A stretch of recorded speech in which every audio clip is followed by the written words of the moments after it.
Hot అంశాలపై debate news బెంచ్కి స్వాగతం. ఒకవైపున యోగా దినోత్సవం ఘనంగా జరుపుతున్నారు ప్రపంచవ్యాప్తంగా. ఈవెన్ ఆంధ్రప్రదేశ్ కేంద్రంగా నరేంద్ర మోడీ స్వయంగా ఆంధ్రప్రదేశ్కి వచ్చి మరి యోగా కార్యక్రమంలో పాల్గొనబోతున్నారు. యోగా ఆంధ్రప్రదేశ్ కార్యక్రమం కూడా ప్రతిష్టాత్మకంగా నడుస్తూ గిన్నిస్ బుక్ రికార్డుల్ని ఎక్కుతుంది. ఇలాంటి సందర్భంలో మరొకసారి చర్చకు వచ్చేటటువంటిది దేశీయ వైద్య విధానం, అదే సందర్భంలో అల్లోపతి వైద్య విధానం. సాధారణంగా అల్లోపతి వైద్య విధానాన్ని అంగీకరించేటటువంటి వాళ్ళు లేదా దాన్ని ప్రాక్టీస్ చేసే వైద్యులు దేశీయ వైద్య విధానం మీద కాస్త చులకన భావంతో ఉంటారు, లేదంటే తక్కువగా చూస్తుంటారు. ఇదే సందర్భంలో ఈ వైద్య విధానాలు అనుసరిస్తున్న వాళ్ళు ఆయా వైద్య విధానాల గురించి ఏం మాట్లాడతారు, అట్లాగే యోగా లేకపోతే ఆయుర్వేద, హోమియో ఇట్లాంటి వాటిలో ఏది రైట్ ఏది రాంగ్, ఎంతవరకు ముందుకెళ్ళాలి ఎంతవరకు ఆగాల్సి ఉంటుంది, ఈ అంశానికి సంబంధించి మాట్లాడేందుకు ప్రస్తుతం మనతో పాటు ఉన్నారు. రాష్ట్రంలోనే ప్రముఖ ఆయుర్వేద వైద్యశాలని, అతిపెద్ద ఆయుర్వేద వైద్యశాలను నడుపుతున్నారు శ్రీ వెంకటేశ్వర ఆయుర్వేదిక్ హాస్పిటల్ గుంటూరులో డాక్టర్ కొండా వెంకటేశ్వర్ గారు. వారితో ఒకసారి మాట్లాడే ప్రయత్నిద్దాం. నమస్తే. నమస్కారం అండి. యోగా డే జరుపుకుంటున్నాం కదా, దాని గురించి మీరు ఏమంటారు? యోగా డే అనేది అంతర్జాతీయంగా మన ప్రధానమంత్రి మోడీ గారు ఎంతో ప్రపంచవ్యాప్తంగా ప్రజలందరికీ అవగాహన కల్పించి మనకు ఆరోగ్యమే మహాభాగ్యం అనే మన నినాదం ప్రకారం అందరూ ఆరోగ్యంగా ఉండాలంటే మనస్సు, శరీరము, ఇంద్రియాలు ఇవన్నీ కూడా మంచి సమస్థితిలో, అంటే మంచి ఈక్విలిబ్రియం స్టేటస్ అంటారు దీన్ని. ఇలా ఉన్నప్పుడే శారీరకంగా కాకుండానే మానసికంగా కూడా ఆరోగ్యంగా ఉండాలనే ఉద్దేశాన్ని ప్రపంచానికి తెలియజేస్తూ ఈ యోగా వల్ల, యోగా అంటేనే దానికి మూల సూత్రం యోగా చిత్త నిరోధ, అంటే మనసును స్థిరీకరించగలిగి అదేవిధంగా ప్రశాంతంగా ఉంచేదే యోగా. దీని యొక్క ఎంతో ప్రాముఖ్యత ఉందండి. ఎందుకంటే ఈ ఆధునిక కాలంలో మనం అందరం కూడా పని, టార్గెట్ ఓరియంటెడ్ ప్రాజెక్ట్స్ ఇలాంటి వాటితో ఉరుకులు పరుగుల జీవన విధానం ఉంటుంది. దీనివల్ల మనం సమయానికి నిద్రపోవట్లేదు, సమయానికి ఆహారం తీసుకోవట్లేదు. అదేవిధంగా మనం ఏదైతే దైనందిక కార్యక్రమాలు ఉంటున్నాయో, మనము టైంకి యూరిన్కి వెళ్ళటం, మోషన్కి వెళ్ళటం ఇలాంటివన్నీ కూడా క్రమం తగ్గుతున్నాయి, డిజార్డర్లోకి వెళ్తున్నాయి. ఈ యొక్క క్రమంలో యోగా చేయటం వల్ల మానసిక ఆరోగ్యం అనేది ఎంతో మెరుగుపడుతుంది. మనం చేసే పనుల్లో 100% యాక్యురసీ అనేది ఉంటుంది. కాబట్టి యోగా అనేది పుట్టిన పిల్లోడి నుంచి 90 ఏళ్ళు 100 ఏళ్ళ వృద్ధుల వరకు కూడా అందరికి కూడా అవసరం అండి. ఈ యోగా దినోత్సవం అనేది ఎంతో ప్రాముఖ్యత కలిగింది. ఇదివరకు అంతగా ఎవరు పట్టించుకునేవాళ్ళు కాదు కదా. నరేంద్ర మోడీ ఐక్యరాజ్య సమితి వాళ్ళతో మాట్లాడి పెట్టడం ప్రపంచవ్యాప్తంగా ఇప్పుడు జరుగుతుంది. ఇప్పుడు ఇండియాలో ఈవెన్ మన ఆంధ్రప్రదేశ్ ఇప్పుడు ఒక కేంద్రంగా జరుగుతున్నటువంటి దీన్ని చూసినప్పుడు మీకేమనిపిస్తుంది? అట్లాంటి విధానాలని ఫాలో అయ్యేటటువంటి వాళ్ళు ఇది ఎంతో శుభ పరిణామం అండి. ఎందుకోసం అంటే ప్రజల్లో మన ఆరోగ్యం, మన స్వార్థం కోసం, మన యొక్క ఉన్నతి అంటే మెంటల్ అండ్ ఫిజికల్ హెల్త్ కోసం యోగా చేయాలి. కానీ ఇప్పుడు ప్రభుత్వమే మన యొక్క బాధ్యతను, గవర్నమెంట్ బాధ్యతగా తీసుకొని వాళ్ళే ఈ యోగా దినోత్సవం నిర్వహించడం, యోగా కార్యక్రమాలు మనం చూసినట్లయితే మన గుంటూరులో కానీ విజయవాడ అన్ని ప్లేసుల్లో కూడా ఈ యోగా దినోత్సవాలు నిర్వహించడం, దీనికి ఒక ప్రత్యేకమైన ప్రోటోకాల్ ఏర్పాటు చేసి ఆ యోగాసనాలు అందరితో ఈ కొన్ని రోజులైనా ప్రాక్టీస్ చేయించడం వల్ల ప్రజలందరిలో ఈ అవగాహన కలిగి వారు కూడా యోగా దినోత్సవం తర్వాత కూడా ప్రతిరోజు డైలీ యోగా చేసినట్లయితే వాళ్ళకి ఫిజికల్ అండ్ మెంటల్ హెల్త్ అనేది వస్తుంది, రోగాల బారి నుండి పడకుండా ఉంటుంది, వ్యాధి నిరోధక శక్తి పెరుగుతుంది. ఇది చాలా మంచి విషయం అండి. గవర్నమెంట్ వారు ఈ విధంగా చేయడం చాలా సంతోషకరమైన విషయం. అంటే ఇప్పుడు ప్రాక్టీస్ చేస్తే ఈ నెల రోజుల నుంచి ప్రాక్టీస్ కొంతమంది చేస్తున్నారు, కొంతమందికి రేపు కూడా ప్రత్యేకించి చేపిస్తున్నటువంటి దాదాపు 5 లక్షల మంది దాకా రాష్ట్ర వ్యాప్తంగా వివిధ ప్రదేశాల నుండి. అంతమందికి ఆ తర్వాత కంటిన్యూ చేయాలన్న ఆలోచన ఆటోమేటిక్గా వస్తుందా, లేకపోతే కనుక పర్టికులర్గా ఈ రోజు చేసేసి మర్చిపోతారా, అంటే లేదా ఎవరైనా ప్రోత్సహించాల్సిందే? అంటే ఇప్పుడు గవర్నమెంట్ ఒక అడుగు ముందుకేసి ఈ యోగా దినోత్సవం చేయటం, అందుట్లో చాలా గొప్ప విషయం ఏంటంటే మన ఆంధ్రప్రదేశ్లో గిన్నిస్ బుక్ రికార్డు కోసం ఈ యోగా అనేది సెషన్ నిర్వహించడం చాలా గొప్ప విషయం అండి. దీనికోసం గత నెల 2 నెలలుగా ఈ ప్రాక్టీస్ చేయటం అనేది అందరూ యోగా సాధకులు కానీ, టీచర్స్ కానీ, గవర్నమెంట్ ఎంప్లాయీస్, స్టూడెంట్స్ ఎవరైతే ఇంట్రెస్ట్ ఉన్న వాళ్ళందరూ చేస్తున్నారు ఈ వరల్డ్ గిన్నిస్ బుక్ రికార్డు కోసం. కాబట్టి ఏదైతే మనం ఉదాహరణకి చూసినట్లయితే ఒకసారి ఒక మంచి లడ్డు కానీ పదార్థం కానీ రుచి చూసిన తర్వాత ఆ యొక్క దాన్ని మనం కంటిన్యూ చేస్తూ ఉంటాం. అదేవిధంగా ఈ యోగా ప్రతిరోజు చేయటం వల్ల శరీరం తేలిగ్గా ఉండటం, మంచి మానసికంగా హ్యాపీగా ఉండడం, ఈ యొక్క గనుకైతే ఎవరైతే అనుభవం పొందుతారో వాళ్ళందరూ ఎంతో కొంతమంది సుమారు ఇప్పుడు 1 కోటి మంది ఈ యొక్క యోగా దినోత్సవం కోసం ప్రాక్టీస్ చేసినట్లే సుమారు ఒక 10 లక్షల మంది అయినా ముందు వాళ్ళు కంటిన్యూ చేస్తారు. ఒక ఇంట్లో ఒకళ్ళు కంటిన్యూ చేస్తే దాని యొక్క ఎఫెక్టివ్ లేదా ప్రభావం ఆ ఇంటి మీద అంతా ఉంటుంది. వాళ్ళని చూసి ఆ ఇంటి యొక్క యజమాని చూసి భార్య పిల్లలు అందరూ కూడా ముందు కంటిన్యూ చేయొచ్చండి. అదేవిధంగా గవర్నమెంట్ వాళ్ళు మనకి ఏదైతే ఈ సచివాలయాలు ఇలాంటివన్నీ ఉన్నాయో దాని ద్వారా ఆరోగ్యం కోసం అందరినీ యోగా చేసే విధంగా ప్రోత్సహిస్తే మంచిదండి. యోగాకి సంబంధించి చేసే వాళ్ళని మనం గుర్తించగలుగుతామా ఫేస్ చూస్తే? అవునండి, యోగా చేసే వాళ్ళ యొక్క మొహం చాలా కాంప్లెక్షన్ అండ్ గ్లో బాగుంటుంది. రెండోది వాళ్ళ మాటలో స్పష్టత అది ఉంటుంది. వాళ్ళు చేసే పని విధానం కానీ వాళ్ళ పద్ధతి ఇదంతా కూడా చాలా ఒక క్రమబద్ధీకరించినట్టు ఉంటుంది. ఎందుకంటే వాళ్ళ శరీరంలో ఆయుర్వేదం ప్రకారం కానీ మన ప్రకృతి పరంగా తీసుకున్నట్లయితే ఈ మానవ శరీరం పంచభూతాలు భూమి, నీరు, అగ్ని, వాయువు, ఆకాశంతో నిర్మితమైంది. అదేవిధంగా వాతము, పిత్తము, కఫదోషాలు ఈ బాడీలో బ్యాలెన్స్ స్టేట్లో ఉంటే హెల్తీగా ఉంటారు. ఈ యోగా చేయటం వల్ల మనసు అంటే సత్వగుణము, రజోగుణము, తమో గుణము, అదేవిధంగా శరీరంలో ఉండే వాత దోషము, పిత్తదోషం, కపదోషము అన్నీ బ్యాలెన్స్గా ఉండటం వల్ల వాళ్ళు చూడంగానే వాళ్ళు సన్నగున్నారా లావుగున్నారా కాదు, వాళ్ళు మాట్లాడే తీరు, వాళ్ళు ఆలోచించే విధానం, వాళ్ళు నిర్ణయం తీసుకునే విధానం అన్నీ కూడా చాలా స్పష్టత కలిగి ఉంటాయి. ఎప్పుడు చూసినా అదొక ఉత్సాహం ఉట్టిపడుతూ ఉంటుంది యోగా చేసే వాళ్ళు.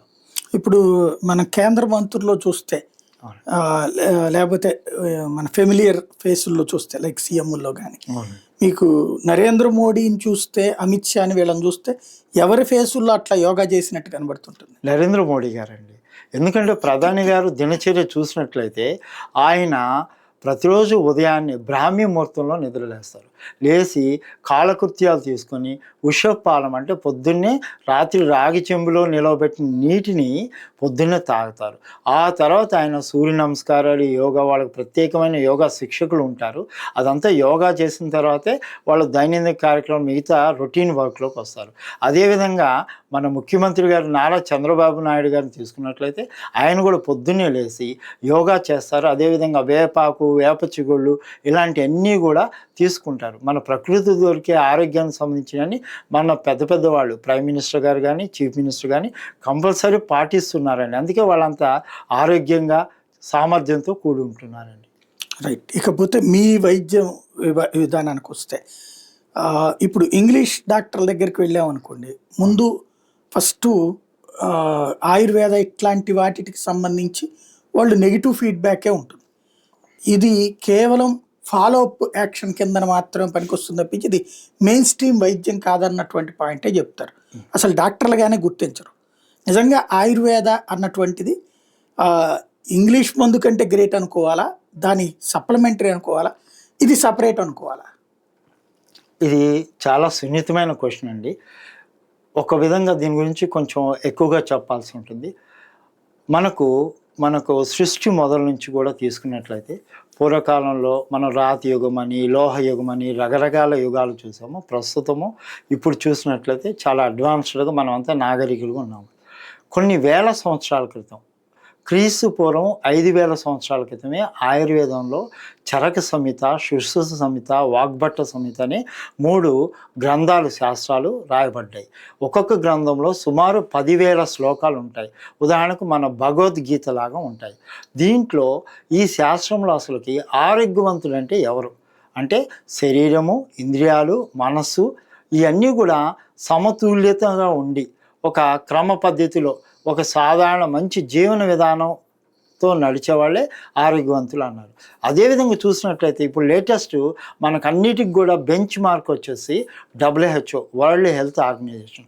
దాని ప్రకారం మీరు గూగుల్లో కానీ వాళ్ళ వెబ్సైట్లో కానీ వెళ్ళి చూసినట్లయితే మీరు హెల్త్ డెఫినేషన్ లేదా హెల్తీ పర్సన్ డెఫినేషన్ చూడండి. చూస్తే వాళ్ళు physically, mentally and socially wellbeing ఉన్న వాళ్ళే అక్కడ హెల్తీ పర్సన్గా డెఫినేషన్ ఉంది. అంటే ఇది కొన్ని వేల సంవత్సరాల క్రితం, ఈరోజు నేనో మీరో అనుకునేది కాదు. మన యొక్క పురాతనమైన గ్రంథాల్లో టైమ్ టెస్టెడ్గా ఆరోగ్యంగా అంటే ఈ విధంగా ఉండాలని చెప్పారు. ఇప్పుడు మీరు చూసినట్లయితే బ్రిటిష్ వారు రాకముందు భారతదేశంలో అల్లోపతి వైద్యం లేదా ఈ ఇంగ్లీష్ వైద్యం లేదు. అంతకుముందు ఏ వైద్యం ఉంది? ఆయుర్వేద వైద్యం ఉంది. మీరు చూసినట్లయితే father of Indian surgery Sushruta Maharshi. ఈ రోజులో కూడా రీసెంట్గా మీరు న్యూస్ పేపర్లు కానీ మన మీడియాలో కానీ చూసినట్లయితే ఎయిమ్స్లో కూడా ఒక వ్యక్తికి ముక్కు తెగిపోయి ఉంటే, దాని డ్యామేజ్ అయితే దానికి రకరకాల సర్జరీస్ చేసి, ప్లాస్టిక్ సర్జరీలు చేసి, కాస్మెటిక్ సర్జరీ చేసినప్పుడు 2 సార్లు 3 సార్లు ఫెయిల్ అయినప్పుడు వాళ్ళు మీరు సుశ్రుత సమితిని ఆధారంగా తీసుకొని అందుట్లో మన యొక్క నోటి లోపల భాగం ఏదైతే మ్యూకోజా ఉందో దాన్ని తీసుకొని అక్కడ ప్లాస్టిక్ సర్జరీ చేసినప్పుడు సక్సెస్ఫుల్ అయ్యారు. అంటే కొన్ని వేల సంవత్సరాల ముందు వైద్యశాస్త్రం అనేది ఉంది. మానవ యొక్క జీవితాలు అనారోగ్యం నుంచి ఆరోగ్యం ఎలా రావాలి, ఎలా పొందాలి అనేది వివరించబడింది. 200 సంవత్సరాల క్రితం ముందే అల్లోపతి వైద్య విధానం లేదా ఇంగ్లీష్ వైద్యం వచ్చింది. కానీ ఎవరి సబ్జెక్ట్ వాళ్ళది, ఎవరికి ఉండే ప్రాముఖ్యత వాళ్ళది ఉంది. ఉదాహరణకి WHO స్టాటిస్టిక్స్ ప్రకారం తీసుకున్నట్లయితే మనకు జబ్బులు లేదా వ్యాధులు 100% అనుకున్నట్లయితే 85% వ్యాధులు సామాన్య వ్యాధులు, కామన్ డిసీజెస్. అక్కడ ఏం చెప్తున్నారంటే వీటిని మన ఫోక్ మెడిసిన్ లేదా ట్రెడిషనల్ మెడిసిన్ ఇండియాలోకి వచ్చినట్టయితే ఆయుర్వేదము, హోమియో, న్యాచురోపతి ఇలాంటి వైద్య విధానం ద్వారా నయం చేసుకోవచ్చు. ఇంకో 5% ఆటోఇమ్యూన్ డిజార్డర్స్. వీటిని మందులు వాడుతూనే ఉండాలి, ఎంతో కాలంగా మాత్రం తగ్గవు. ఈ ఉదాహరణకు రుమటాయిడ్ ఆర్థరైటిస్ లాంటి కీళ్ళవాతం లాంటి జబ్బులు. ఇంకొక 5% ఎమర్జెన్సీ, ఇవి సర్జరీ ఇలాంటివి ఉంటాయి. ఇంకో 5% ఇవి ఓన్లీ సూపర్ స్పెషాలిటీ హాస్పిటల్ మాత్రమే ట్రీట్ చేస్తాయి. అంటే టోటల్ ఓవరాల్గా తీసుకుంటే 100% వ్యాధుల్లో సుమారు 15% మాత్రమే అల్లోపతి వైద్యం మాత్రమే చేయగలిగింది, ఇంగ్లీష్ వైద్యం. మిగతా 85% అటు అల్లోపతి జనరల్ మెడిసిన్, అల్లోపతి వైద్యం చేయొచ్చు, ఇటు ఆయుర్వేదం చేయొచ్చు.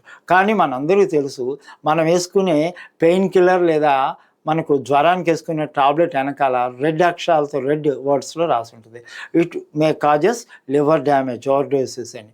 అంటే అల్లోపతి వైద్య విధానంలో మన కెమికల్స్ ఇవన్నీ వాడటం వల్ల అది యాక్షన్తో పాటుగా రియాక్షన్ లేదా సైడ్ ఎఫెక్ట్ కూడా ఉంటుంది. కానీ ఆయుర్వేద వైద్య విధానంలో మన ప్రకృతిలో దొరికే ఈ యొక్క వనమూలికలు, ఔషధాలు, వీటి ద్వారా కనుక ఒక కాంబినేషన్, దానికేనండి ఆయుర్వేద శాస్త్రం అనేది ఉంది.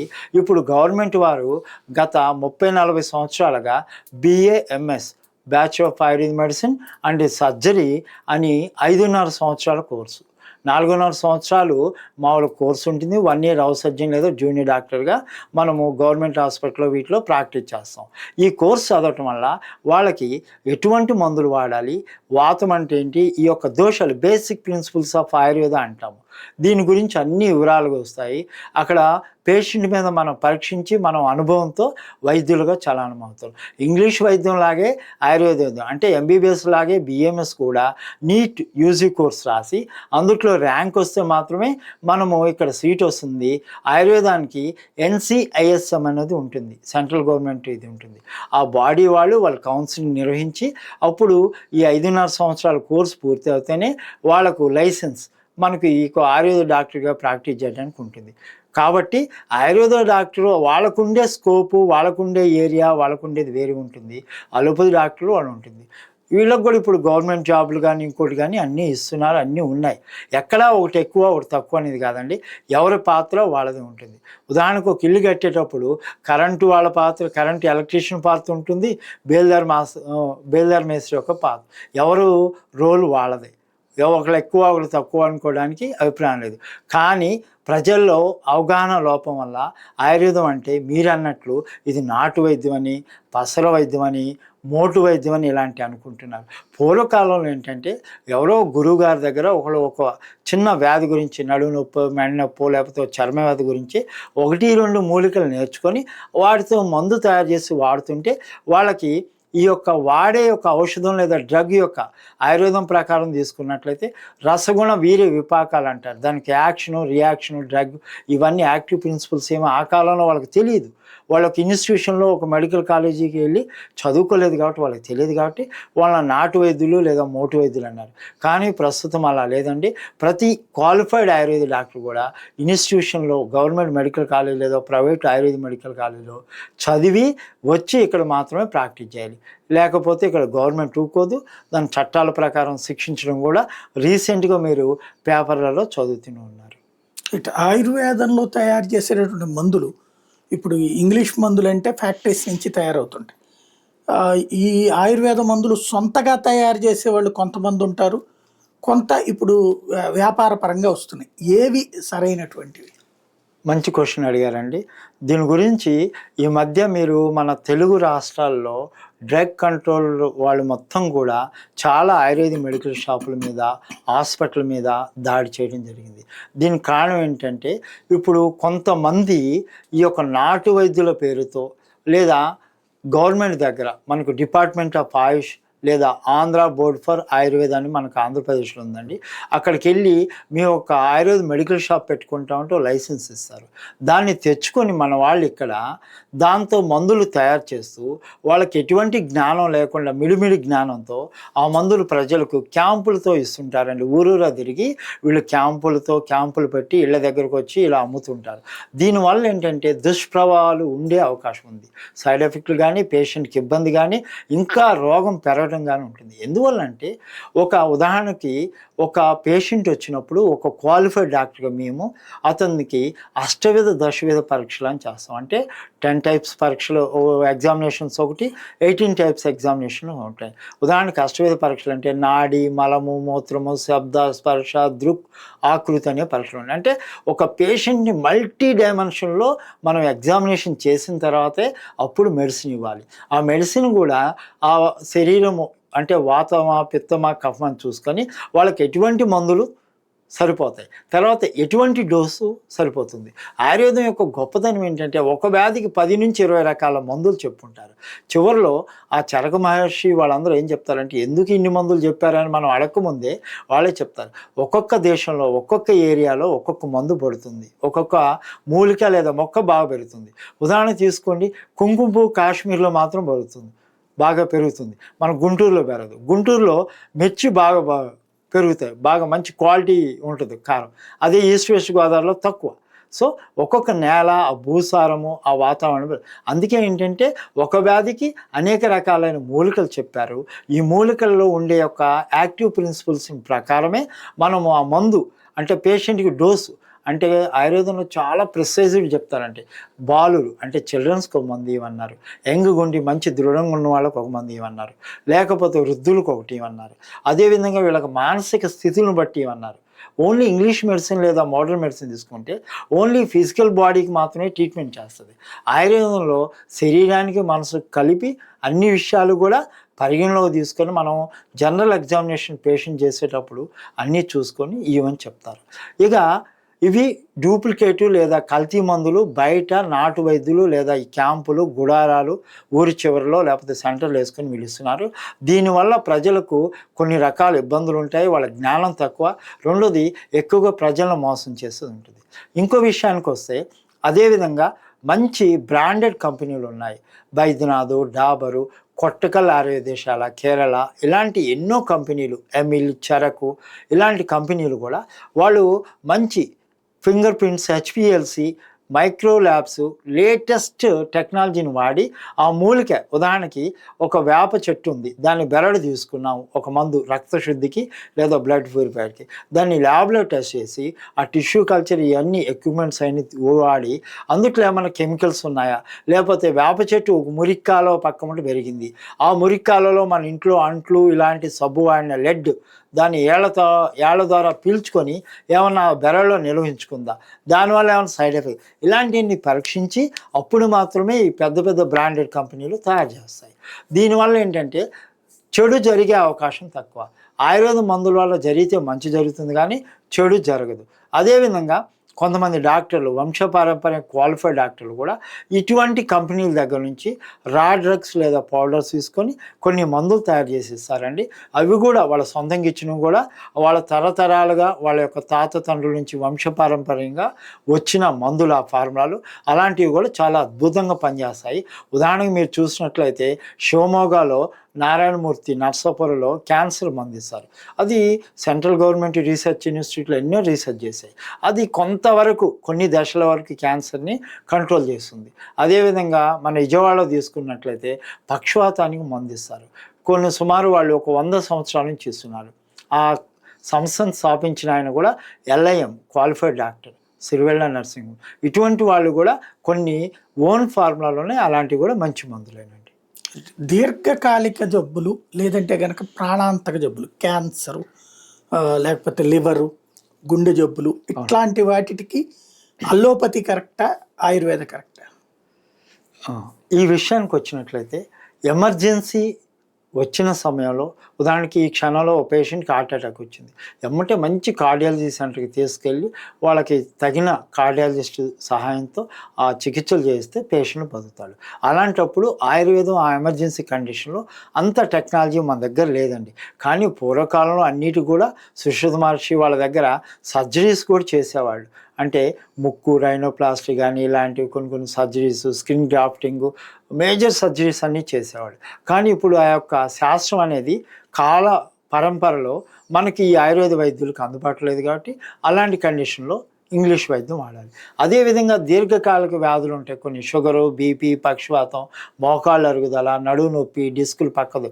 ఇలాంటప్పుడు సర్జరీకి వెళ్ళే ముందు 1 నిమిషం ఆయుర్వేదం కూడా వాడుకోండి. ఎందుకంటే ఆయుర్వేదంలో ఎటువంటి సైడ్ ఎఫెక్ట్లు ఉండవు. ఎప్పుడు మీరు క్వాలిఫైడ్ డాక్టర్ దగ్గరికి వెళ్ళినప్పుడు, అదేవిధంగా మంచి కంపెనీ మందులు వాడినప్పుడు. ఏదో రోడ్ సైడ్ ఎక్కడో ఎవరో ఇచ్చారండి మందులు, ఏదో క్వాలిఫికేషన్ లేని వాళ్ళు ఇచ్చారు అంటే వాళ్ళకు మీరు ఎలా చెప్పాలంటే, ఉదాహరణకు మహాభారతంలో అభిమన్యుడు లాగా ఉంటుంది. పద్మవ్యూహంలోకి పోవటం రావటం 2 తెలిస్తేనే అక్కడ విజయాన్ని సాధిస్తాం. అదేవిధంగా ఆయుర్వేద క్వాలిఫైడ్ డాక్టర్కి ఏ మందు ఎంత డోసులో వాడాలి, ఏ ప్రకృతి అంటే ఏ బాడీ కాన్స్టిట్యూషన్ ఉన్న వాళ్ళకి ఎటువంటి మందులు ఇవ్వాలి, దీనివల్ల మంచి ఏంటి చెడు ఏంటి, ఉదాహరణకు కిడ్నీ ప్రాబ్లం ఉన్న పేషెంట్కి పెరాలసిస్ ఉంటే అతనికి ఎటువంటి మందులు వాడాలి, వాడకూడదు అనేది ఉంటుంది. ఇంకో చిన్న విషయం అండి, ఈ సందర్భంగా ఆయుర్వేద మందులు వాడితే సైడ్ ఎఫెక్ట్లు వస్తాయి, కిడ్నీలు పాడవుతాయి, రెండోది వేడి చేస్తుంది, పథ్యం చేయాలి, ఇలాంటి అపోహలు ప్రజల్లో చాలా ఉన్నాయండి. కానీ ఇదంతా అబద్ధం అండి. ఎప్పుడంటే ఆయుర్వేద మందులు వాడితే కిడ్నీలు పాడవుతున్నాయి, ఇది నిజమే కొంతవరకు. ఎందుకంటే మీరు ఎక్కడో మెడికల్ షాప్లో పోయి ఉదాహరణకి గోల్డ్ మెడిసిన్ అంటే స్వర్ణ భస్మాలు ఉంటుంది, లేదా రస్తి భస్మం, సిల్వర్ ఆక్సైడ్, ఇదంతా ఉంటుంది భస్మాలు. ఇవి మనకు మంచి యాంటీ ఏజింగ్ ఉంటాయి, ఎటువంటి రోగాలను తగ్గుతాయి అని మెడికల్ షాప్లోకి వెళ్ళి ఆయుర్వేద మందుల షాప్లో కొనుక్కొని మీకు డోసు తెలియక గనక ఓవర్ డోస్ వాడినట్లయితే కిడ్నీ, లివర్ ఇలాంటి పాడయ్యే అవకాశం ఉంది కొంతవరకు. అంతేగాని ఇవన్నీ డైరెక్ట్ మెటల్స్ కాదు. ప్రతి కూడా ఈ మెటల్స్ కూడా కొన్ని వేల డిగ్రీల సెంటిగ్రేడ్ వద్ద అవి బూడిద లేదా భస్మం చేసి దానికి కొన్ని హెర్బల్ మెడిసిన్ కలిపి తయారు చేసేదే ఇవి. ఆయుర్వేద మందులు ముఖ్యంగా 3 రకాలుగా ఉంటాయండి. ఒకటి హెర్బల్ మెడిసిన్స్ అంటే వేపాకు, తులసాకు, ఉసిరికాయ, కరక్కాయ, తానిక ఇలాంటి ఓన్లీ ప్లాంట్ ఆరిజిన్ నుంచి తయారైన మందులు. రెండో రకం హెర్బో మినరల్. వీటితో పాటుగా ఇప్పుడు తులసాకు, వేపాకు కొన్ని మినరల్స్ అంటే ఇవి రాగి, వెండి, బంగారము ఇలాంటి కొన్ని మెటల్స్ కలుపుతారు, పాదరసం లాంటి అవి కూడా బూడిద చేసి కలుపుతారు. అక్కడ ఎక్కడ మెటల్ కంటెంట్ అని ఉండదు అనేది. సో కాబట్టి అవి రెండో రకం మందులు. మూడో రకం మందులు పూర్తిగా భస్మాలు లేదా మెటల్స్తో తయారైనవి. ఇవి బంగారము, వెండి, సిల్వరు, పాదరసం తయారు. ఈ 3 రకాల మందులు ఉన్నాయి. అందుకోసమే మీరు క్వాలిఫైడ్ BMS లేదా MD చదివిన డాక్టర్ దగ్గరికి వెళ్ళి మాత్రమే మీ యొక్క నాడి, మీ శరీర స్థితి నేర్చుకొని మీ యొక్క వ్యాధిని బట్టి, తీవ్రతను బట్టి ఈ డోస్ వాడుకుంటే బాగుంటుంది. ఫైనల్గా ఒకటి చెప్పండి, ఈ BIMSలు పూర్తి చేసిన డాక్టర్లకి ఉపాధి అవకాశాలు ఏ మేరకు ఉన్నాయి MBBS డాక్టర్లకి వీళ్ళని కంపేర్ చేసినప్పుడు? ఎంబీబీఎస్ పూర్తి కాగానే మనం ఎక్కడైనా మనము హాస్పిటల్ పెట్టుకోవచ్చు. జనరల్ ప్రాక్టీస్ అవి చేస్తుంటారు. జనరల్గా ఇంజెక్షన్ నుంచి సెలైన్ నుంచి మైనర్ సర్జరీస్, లేదంటే అలోపతి హాస్పిటల్స్లో మనం డాక్టర్కి వెళ్ళి డ్యూటీ డాక్టర్, అసిస్టెంట్ డాక్టర్ చేరొచ్చండి. అదేవిధంగా మీకు గవర్నమెంట్ మెడికల్ ఆఫీసర్ పోస్టులు చాలా ఎక్కువగా ఉన్నాయి. ప్రస్తుతం ఈ గవర్నమెంట్లో కూడా చాలా ఖాళీలు వచ్చాయి. అదేవిధంగా చూసినట్లయితే ఆయుర్వేదం బిఎంఎస్ 5.5 సంవత్సరాల కోర్సు చదివిన తర్వాత ఒకటి ప్రైవేట్ ప్రాక్టీస్ అండి, లేదా ఎండి చేయొచ్చు వీళ్ళు ఉన్నత విద్యలు. ఇది కాని పక్షంలో నెక్స్ట్ గవర్నమెంట్లోకి వస్తే ఎంఎల్హెచ్పి కానీ, లేకపోతే ఇలాంటి న్యామ్స్ ద్వారా సెంట్రల్ గవర్నమెంట్ ఇచ్చే పోస్టుల ద్వారా ఇప్పుడిప్పుడే మన యొక్క గవర్నమెంట్ యొక్క కొంత ప్రోద్బలంతో ఇప్పుడే పోస్టులు అనేవి రిలీజ్ చేస్తున్నాయి. కొంతవరకు పర్వాలేదండి, కానీ ఉపాధి అవకాశాలు మాత్రం చాలా ఇబ్బందికరంగా ఉన్నాయి. ఎందుకంటే ఆయుర్వేద హాస్పిటల్కి ఈరోజు కూడా క్లినికల్ ఎస్టాబ్లిష్మెంట్ యాక్ట్ ప్రకారం గుర్తింపు లేదండి. ఒక క్వాలిఫైడ్ డాక్టరు మీకు ఉదాహరణకు అన్ని గవర్నమెంట్లో fire, pollution, biomedical waste management, trade licence, occupation certificate లాంటి మున్సిపాలిటీ దగ్గర అన్నీ ఉన్న హాస్పిటల్ కూడా వాళ్ళకు ఒక ఇంగ్లీష్ హాస్పిటల్తో సమానంగా అన్ని సౌకర్యాలు ఉండి అన్ని క్వాలిఫికేషన్స్ ఉన్నా సరే వీళ్ళకి రిజిస్ట్రేషన్ లేదు. ఆయుర్వేదిక్ డాక్టర్స్ మాకు ఏంటంటే ఇంకా క్లినికల్ ఎస్టాబ్లిష్మెంట్ యాక్ట్ రాలేదు. అదేవిధంగా గవర్నమెంట్లో సెంట్రల్ గవర్నమెంట్ యొక్క వాళ్ళు సహకారంతో కొన్ని వేల కోట్లు ఇక్కడ మనకు అన్ని రాష్ట్రాలకు ఇస్తున్నారు. మన ఆంధ్రప్రదేశ్ కూడా ఇచ్చారు. ఈ యొక్క పోస్టులు అనేది తొందరగా వాళ్ళు భర్తీ చేస్తే ఈ యొక్క ఎవరైతే నిరుద్యోగం ఉన్నారో ఆయుర్వేద డాక్టర్ వాళ్ళందరూ కూడా మంచి మేలు చేకూరుస్తుందండి. Thank you. ఇది పరిస్థితి. ఓ పక్కన నరేంద్ర మోడీ యోగాసనాలు వేయడానికి ఆంధ్రప్రదేశ్ వస్తున్న చంద్రబాబు నాయుడు దాన్ని ప్రత్యేకమైనటువంటి శ్రద్ధతో నడిపిస్తున్నారు. ఇంకోవైపున చూస్తే భారతీయ వైద్య విధానం యొక్క గొప్పతనాన్ని తెలుసుకోవాలా, బాధ్యత కలిగినటువంటి వైద్యుల దగ్గరికి వెళ్ళడం ముఖ్యం. అదే సందర్భంలో వివాదాలకు దూరంగా ఉంచడం కూడా ముఖ్యం.